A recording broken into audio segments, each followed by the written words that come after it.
Seja bem-vindo ao Assunto em Pauta. Este é um espaço de debate sobre temas de destaque na sociedade. Os assuntos são os mais diversos e a pauta vai ser discutida por especialistas, pesquisadores e personalidades envolvidos com a temática em foco. E se você tiver alguma sugestão, pode mandar para a gente pelo endereço que aparece aí na sua tela e, claro, seu assunto vai estar em pauta. Paula Regina, Ceucilene Santana, Catiana e Ian Cavales. Esses são apenas alguns nomes de vítimas de feminicídio este ano no Maranhão. Mulheres que tiveram suas vidas e histórias interrompidas pelo simples fato de serem mulheres.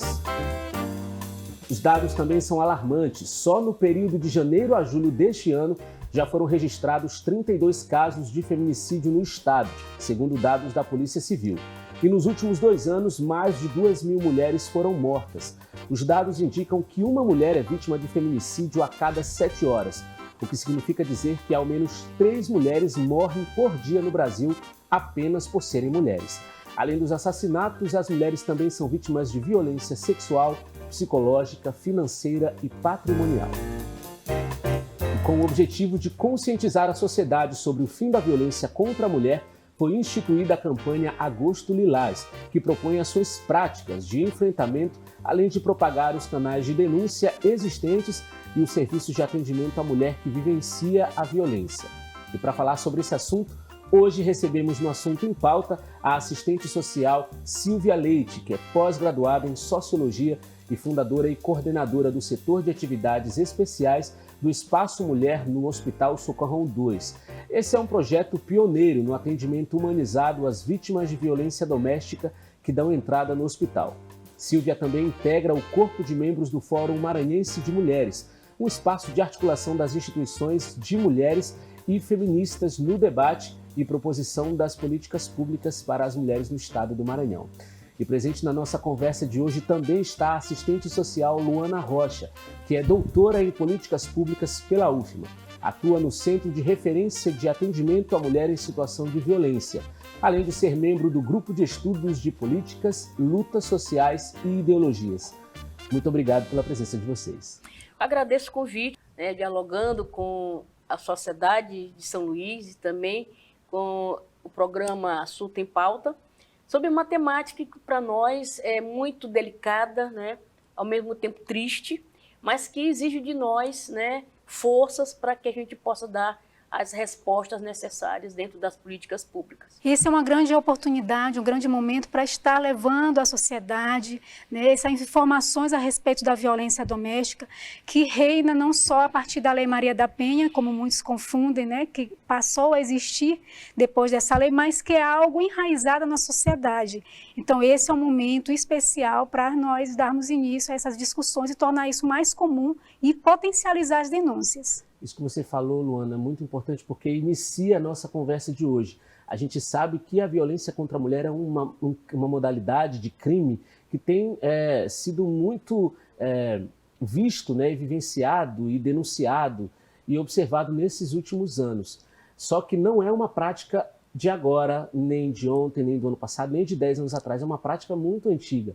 E eu queria que vocês duas me explicassem, tentassem explicar, se é que existe alguma explicação para isso, de onde que vem essa motivação que possa explicar essa violência contra as mulheres, que é algo recorrente, não só no Brasil, mas também no mundo todo? Olha, o Brasil, ele tem na sua base o patriarcado, e nós temos na nossa história o registro de que os africanos, as africanas foram trazidas para o Brasil na condição de escravizados.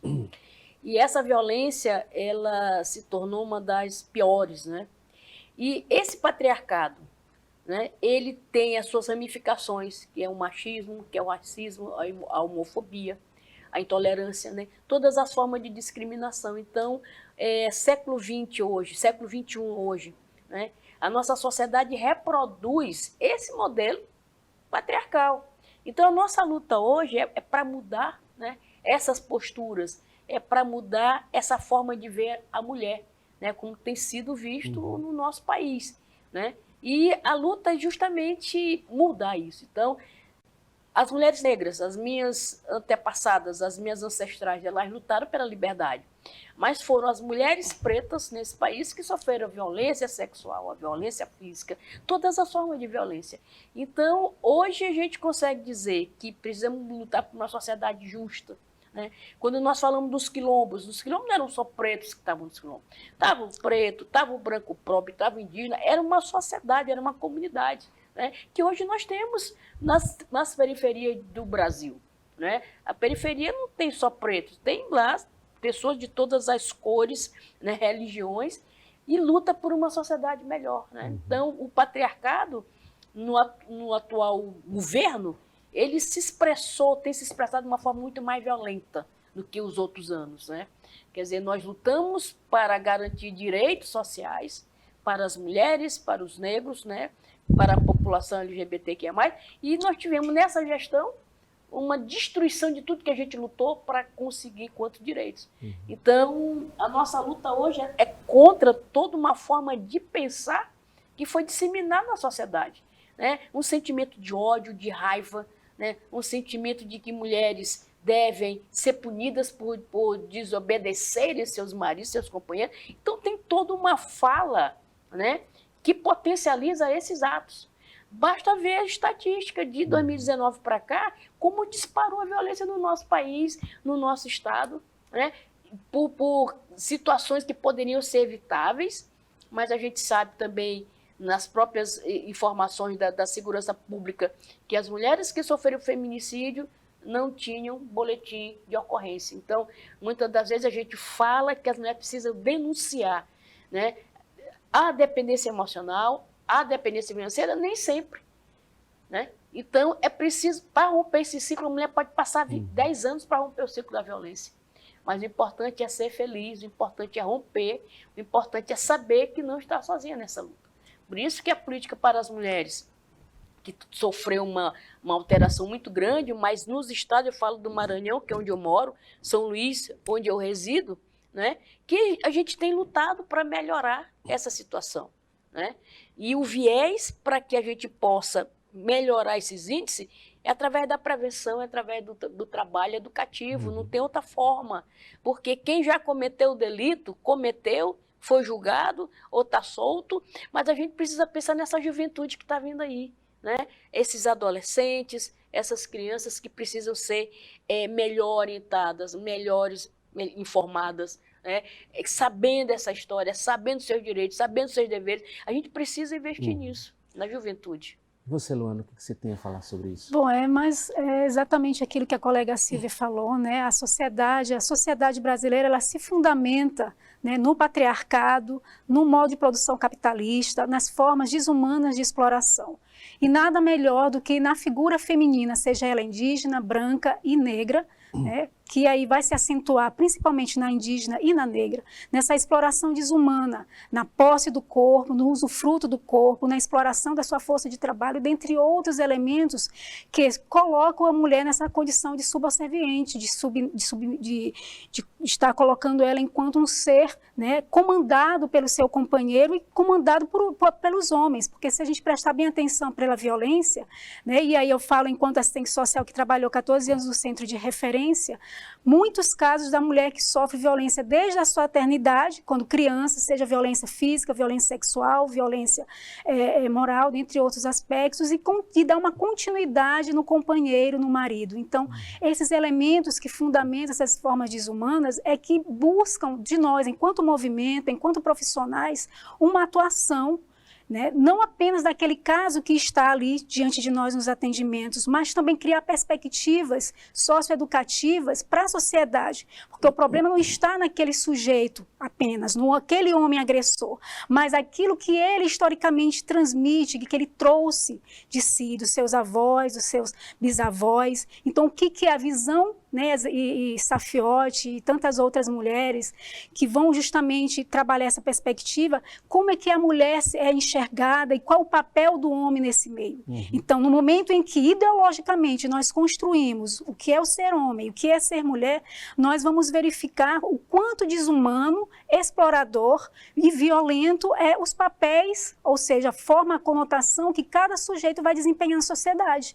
Então, como é que a gente vai designar desde a eternidade? A menina é o rosa, o sereno, o meigo, o doméstico, o menino é azul, valente, para a rua, para brincadeiras, fora de casa, e que desenvolve psicologicamente, culturalmente, ideologicamente, politicamente esses indivíduos. Então, isso vai se enraizando no indivíduo de tal modo que é muito difícil, né, em 10, 5, 20 anos, romper. Está aí o movimento desde os anos 70, nessa luta, o movimento de mulheres negras também, dentre várias vertentes, essa luta contínua não só da desumanização, da violência em si, mas também dos outros aspectos que se coagunam para fazer esse todo violento, que seria o racismo, a homofobia, a transfobia, né, dentre outros aspectos que empobrecem a própria existência humana, dando a determinados grupos o poder de comandar e o poder de fazer viver ou fazer morrer, e aqueles destinados à morte, à exploração e à desumanização, onde, no caso, as mulheres se encontram. Bom, apesar de todo o aparato legal que criminaliza esse ato, muitas mulheres ainda têm muita dificuldade de fazer, né, de quebrar esse ciclo.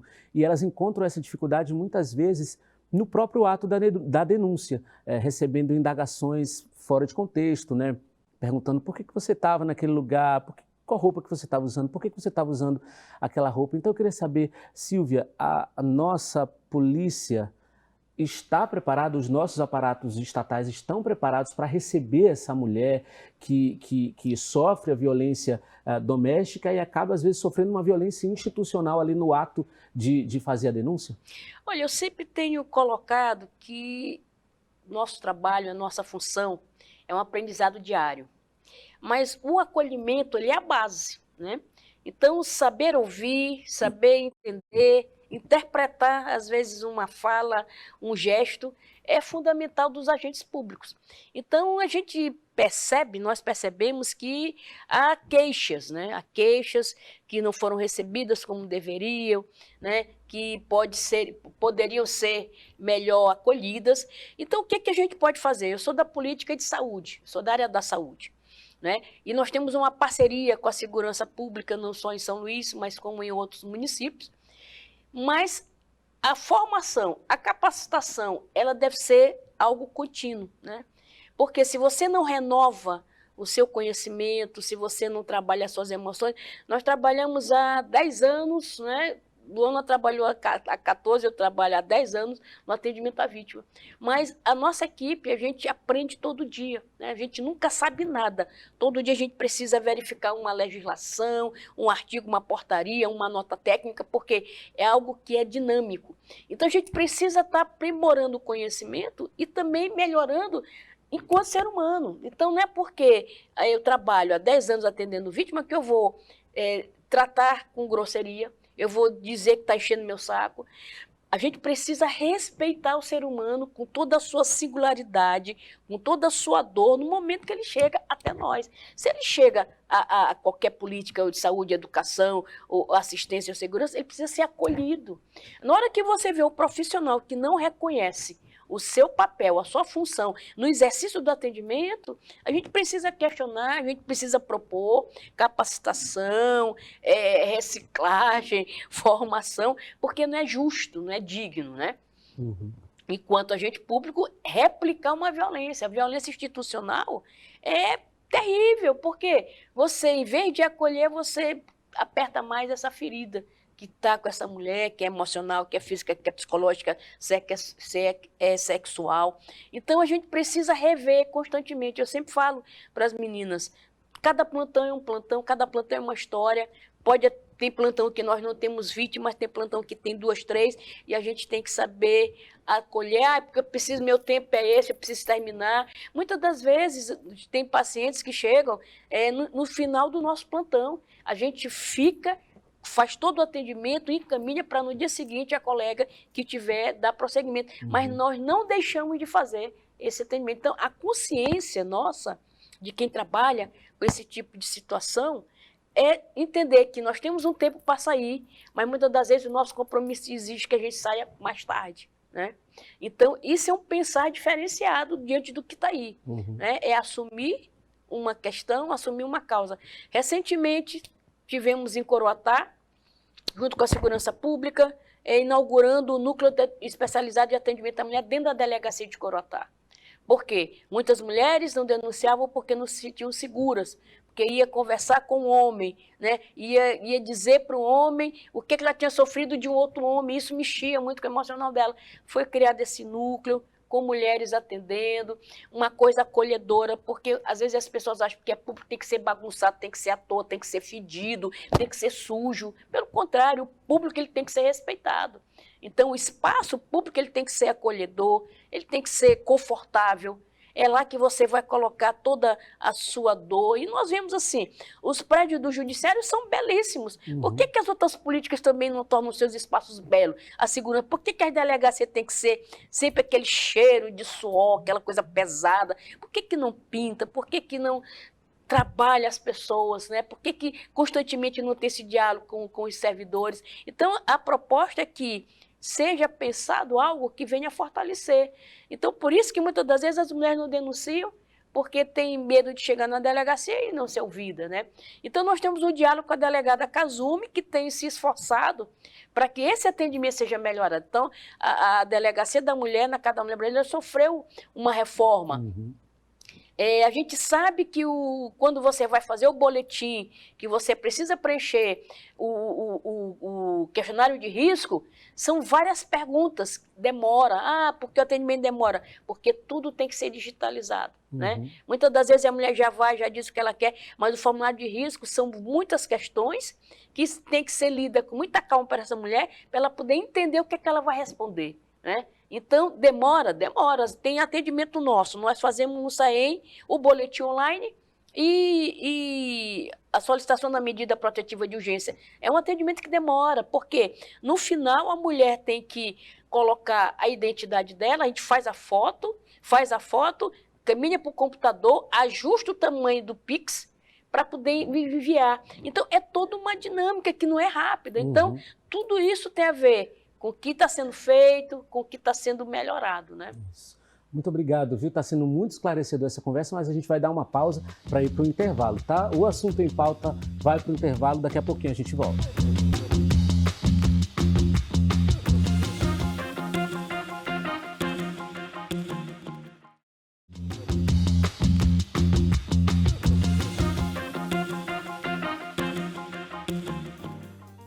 Assunto em pauta de volta e a gente vai continuar conversando sobre esse tema que é muito importante.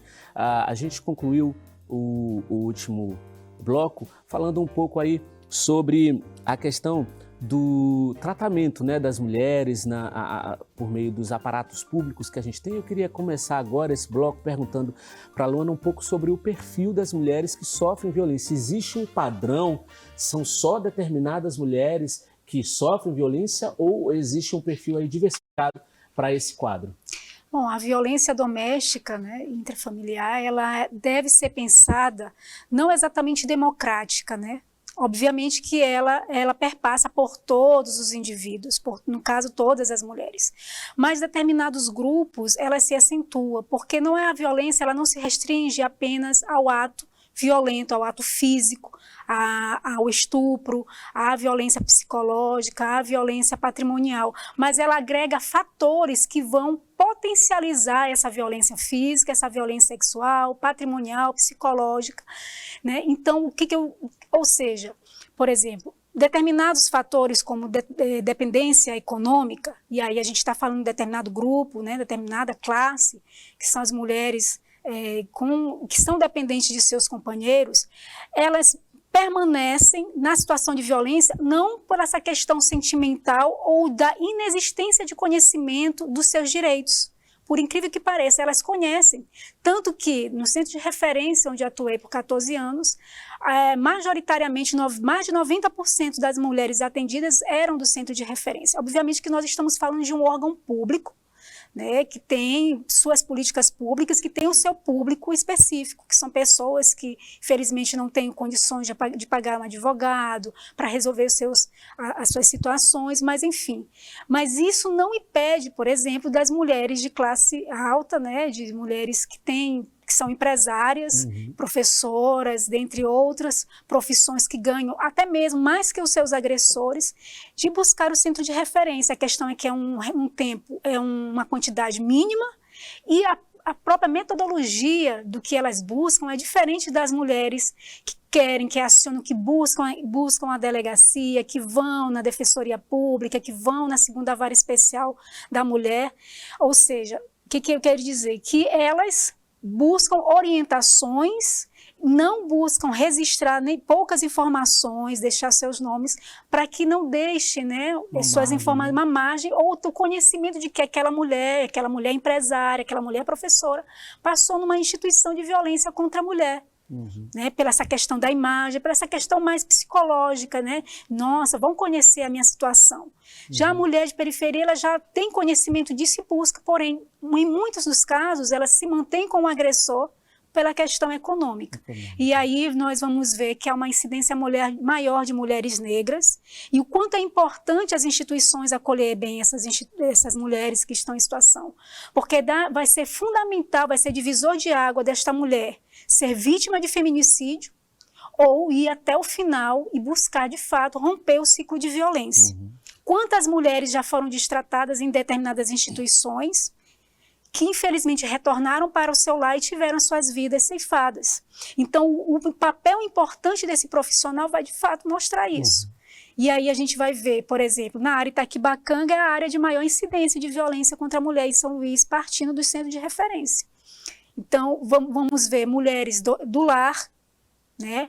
Mulheres que partiram de 2008 até 2014 eram mulheres de ensino fundamental incompleto, mas anos seguintes foram mulheres de nível médio e algumas de nível superior, mostrando o quanto é diverso essa mulher. Então, são esses perfis que vão estar designando e apresentando as instituições e exigindo dessas instituições processos metodológicos, junto aos dirigentes, políticas públicas, e forçar esse próprio Estado que cria essas violências, que cria esse Estado opressor, né, desumano, para que dê uma resposta, porque vidas são ceifadas, né, não só das mulheres, mas também de seus filhos. Né? Então, é isso que a gente mais busca, né, compreender a partir dos perfis das mulheres.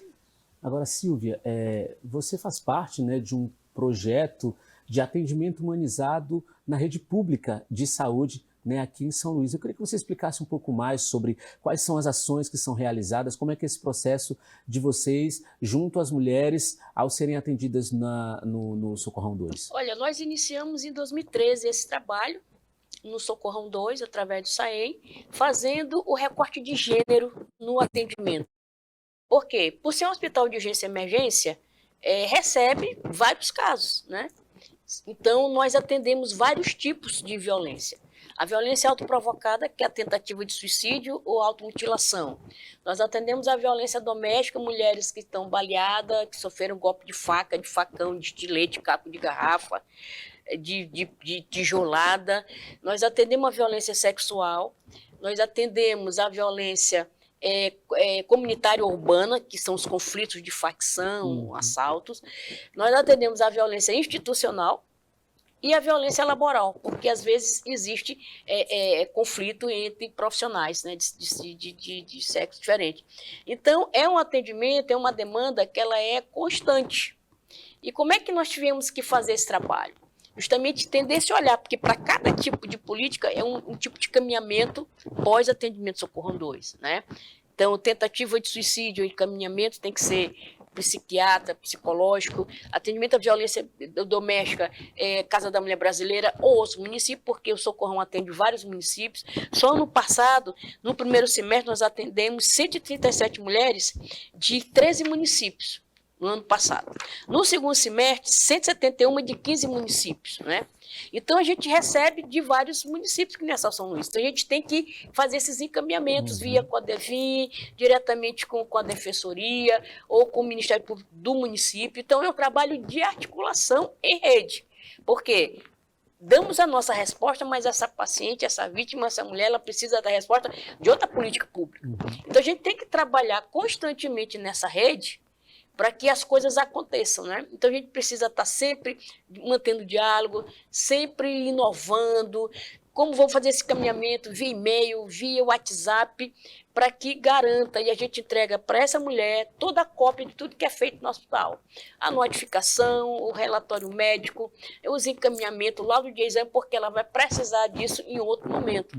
Então, esse trabalho ele é constante, que não é só nosso. Ele é nosso porque ela está lá, mas ela vai precisar desse segundo suporte. E quando Luana fala do perfil, eu estava fechando os gráficos do primeiro semestre de 2022, o que nós tivemos? 136 mulheres de janeiro a junho desse ano. O mês que mais teve vítima foi o mês de maio. Desses 136 atendimentos, 56 foram de violência doméstica, das quais 31 mulheres tinham o nível de escolaridade completo.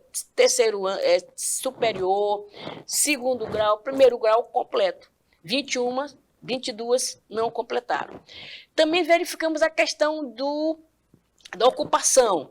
Desse total de 56 mulheres, nós tivemos 39 com autonomia financeira, não dependiam dos seus agressores. Então, a gente precisa acompanhar a vida socioeconômica dessa mulher, para que ela possa entender que ela tem direito de ser feliz, que ela pode escolher, né, rever essa relação.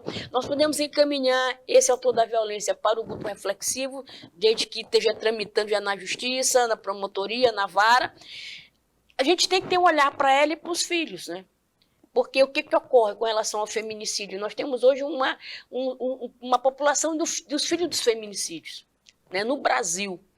O que o Estado tem feito para essas crianças, para esses adolescentes? Quase nada. Por quê? Os filhos das vítimas de feminicídio, eles não são percebidos. É percebido aquela mulher que se tornou uma estatística, que se tornou um processo, mas como é que está a mãe dela, os pais e os filhos dela? Então, é um outro debate que a gente poderia ter sobre que políticas estão sendo dirigidas a essas crianças, a esse jovem, que é um outro ponto. Então, nós precisamos trabalhar a informação. Então, todo o nosso trabalho, nesses 10 anos, é quantificado em gráfico, em planilha, porque nós circulamos o Estado e nós circulamos o Brasil com esse dado. Então, nós temos um município que já implantou, nós temos a Marli que vai implantar. Então, essa metodologia de acolhimento, de atendimento e de articulação em rede, ela precisa ser replicada, porque sozinho não tem como resolver. Você resolve uma coisa.